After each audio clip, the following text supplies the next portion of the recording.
मेरे लिए यह चातुर्वर्ण्य जिसमें पुराने नाम जारी रखे गए हैं, घिनौनी वस्तु है जिससे मेरा पूरा व्यक्तित्व विद्रोह करता है। लेकिन मैं यह नहीं चाहता कि मैं केवल भावनाओं के आधार पर चातुर्वर्ण्य के प्रति आपत्ति प्रकट करूं। इसका विरोध करने के लिए मेरे पास अधिक ठोस कारण है। इस आदर्श की अच्छी जांच परख के बाद मुझे पूरा विश्वास हो गया है कि यह चातुर्वर्ण्य सामाजिक संगठन प्रणाली के रूप में अव्यावहारिक, घातक और अत्यंत असफल रहा है। व्यावहारिक दृष्टि से भी चातुर्वर्ण्य से ऐसी अनेक कठिनाइयां उत्पन्न होती हैं जिन पर इसके समर्थकों ने ध्यान नहीं दिया। जाति का आधारभूत सिद्धांत वर्ण के आधारभूत सिद्धांत से मूल रूप में भिन्न है, न केवल मूल रूप से भिन्न है बल्कि मूल रूप से परस्पर विरोधी है। पहला सिद्धांत गुण पर आधारित है। लेकिन अगर कोई व्यक्ति गुणों के आधार पर नहीं बल्कि जन्म के आधार पर ऊंची हैसियत पा जाए तो आप उसे कैसे उस जगह से हटने के लिए बाध्य करेंगे? आप लोगों को इस बात के लिए कैसे बाध्य करेंगे कि वे उस व्यक्ति को जिसकी भले ही जन्म के आधार पर हैसियत निम्न स्तर की रही हो उसे उसके गुण के आधार पर प्रतिष्ठा प्रदान करें? उसके उद्देश्य से वर्ण व्यवस्था की स्थापना के लिए पहले जाति प्रथा को समाप्त करना होगा। लेकिन ऐसा कैसे किया जाए? जन्म के आधार पर बनी 4000 जातियों को मात्र 4 वर्गों में किस तरह परिवर्तित किया जा सकता है?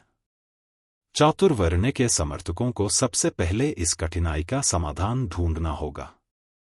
साथ ही यदि चातुर्वर्ण्य के समर्थक चातुर्वर्ण्य की स्थापना की सफलता चाहते हैं तो उन्हें एक अन्य कठिनाई का भी समाधान ढूंढना होगा। चातुर्वर्ण्य के सिद्धांत में यह पूर्व कल्पना है कि लोगों को 4 निश्चित वर्गों में बांटा जा सकता है। क्या यह संभव है? इस दृष्टि से चातुर्वर्ण्य प्लेटो के आदर्श की तरह ही दिखाई देता है। जैसा कि आगे बताया गया है, प्लेटो के अनुसार लोगों को उनकी प्रकृति के अनुसार 3 भागों में रखा गया था। उसका मानना था कि कुछ लोगों का विशिष्ट लक्षण है बहुत भूख लगना। प्लेटो ने उन्हें श्रमिक और काम धंधा करने वालों के वर्ग में रखा। अन्य लोगों को उसने भूख शांत करने में लगे रहने के साथ साथ बहादुर प्रवृत्ति का भी पाया। इन्हें उसने युद्ध के समय रक्षक वर्ग में और आंतरिक शांति बनाए रखने वालों के वर्ग में रखा। अन्य लोगों में उसने यह देखा कि उनके पास वस्तुओं और तथ्यों के आधारभूत सार्वभौम कारण को समझने की क्षमता थी। ऐसे लोगों को उसने शेष लोगों के लिए कानून बनाने वालों के वर्ग में रखा।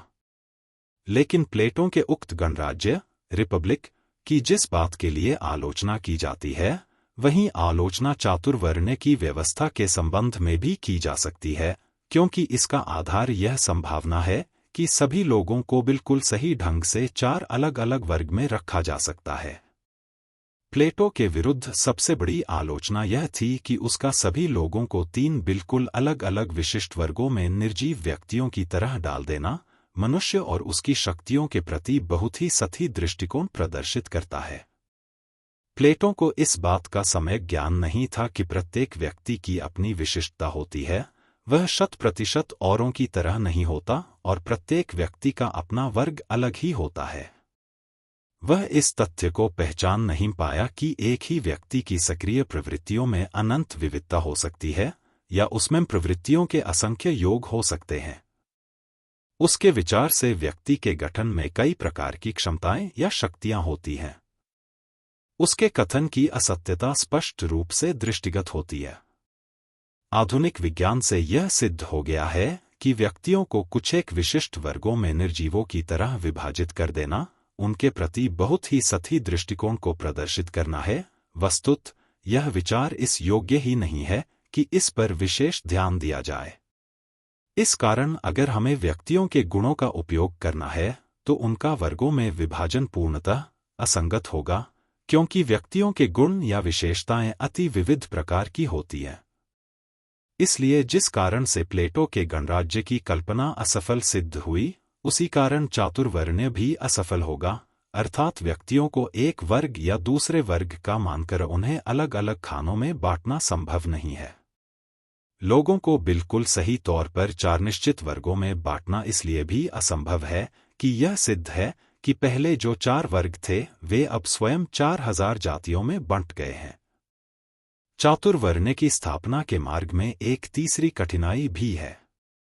अगर चातुर्वर्ण्य व्यवस्था स्थापित हो भी जाए तो उसे किस तरह बनाए रखा जाएगा?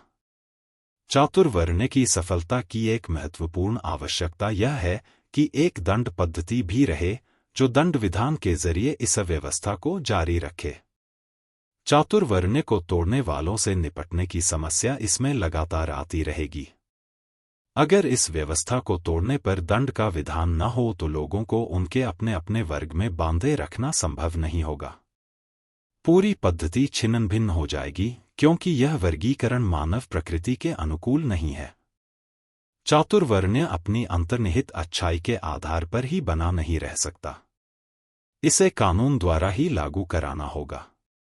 दांडिक अनुशास्ति के बिना चातुर्वर्ण्य के विचार को चरितार्थ नहीं किया जा सकता। इसका प्रमाण रामायण की कथा में मिलता है, जिसमें राम ने शंबूक का वध किया था। कुछ लोग राम को दोषी मानते हैं कि उन्होंने खिलवाड़ स्वरूप या किसी कारण के बिना शंबूक का वध किया था।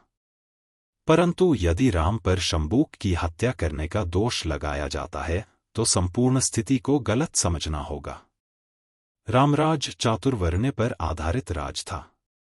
राजा के रूप में राम चातुर्वर्ण्य को अक्षुण्ण रखने के लिए बाध्य थे, अतः शंबूक की हत्या करना उनका कर्तव्य था, क्योंकि शंबूक शूद्र था और उसने अपने वर्ग का अतिक्रमण किया था तथा वह ब्राह्मण बनना चाहता था। यही कारण है कि राम ने शंबूक को मार डाला। लेकिन इससे प्रकट होता है कि चातुर्वर्ण्य को बनाए रखने के लिए दांडिक अनुशास्ति आवश्यक है। इसके लिए न केवल दांडिक अनुशास्ति बल्कि मृत्युदंड भी आवश्यक है। यही कारण है राम ने शंबूक को मृत्युदंड से कम दंड नहीं दिया।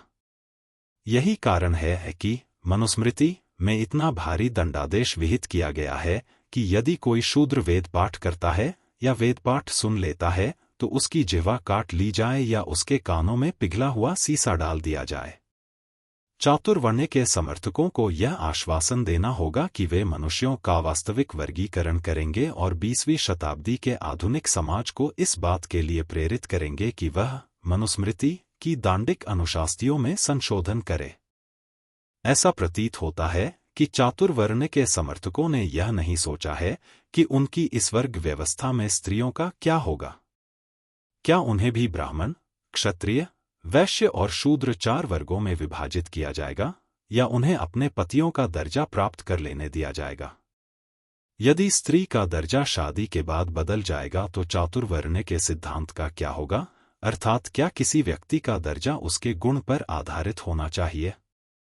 यदि उनका वर्गीकरण उनके गुण के आधार पर किया जाता है तो क्या उनका ऐसा वर्गीकरण नाम मात्र का होगा या वास्तविक? यदि वह नाम मात्र का है तो बेकार है। इस स्थिति में तो चातुर्वर्ण्य के समर्थकों को यह स्वीकार करना होगा कि उनकी वर्ण व्यवस्था स्त्रियों पर लागू नहीं होती। यदि यह वास्तविक है तो क्या चातुर्वर्ण्य के समर्थक स्त्रियों पर इस व्यवस्था में लागू करने के तर्कसंगत परिणामों का अनुसरण करने के लिए तैयार हैं? उन्हें महिला पुरोहित तथा महिला सैनिक रखने के लिए तैयार रहना होगा। हिंदू समाज महिला शिक्षकों तथा महिला बैरिस्टरों का अभ्यस्त हो गया है। वह महिला किण्वकों और महिला कसाईयों के लिए भी अभ्यस्त हो सकता है। लेकिन वह एक बहादुर आदमी होगा जो यह कहेगा कि हिंदू समाज महिला पुरोहितों और महिला सैनिकों के लिए अनुमति देगा। लेकिन यह स्त्रियों पर चातुर्वर्ण्य लागू करने का तर्कसंगत परिणाम होगा। इन कठिनाइयों के बावजूद मेरा विचार है कि एक जन्मजात मूर्ख को छोड़कर कोई भी व्यक्ति यह आशा और विश्वास नहीं कर सकता कि चातुर्वर्ण्य का फिर से सफल उद्भव होगा।